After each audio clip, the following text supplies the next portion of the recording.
How to reset your phone without losing data. Hi guys, in this video, I'll show you how to reset your phone without losing any of your data. This is super useful if your phone isn't performing quite right. So make sure to stick with me till the end so you don't miss any steps. Alright, let's get into it. First, open the Settings app on your phone. Once you're in, scroll down until you find General Management. Go ahead and tap on that. Inside General Management, scroll down again, and tap on Reset. Now you'll see a few different reset options. The one we want is Reset All Settings.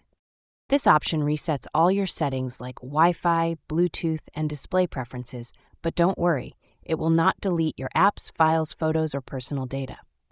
Once you tap on Reset All Settings, you'll get a confirmation screen.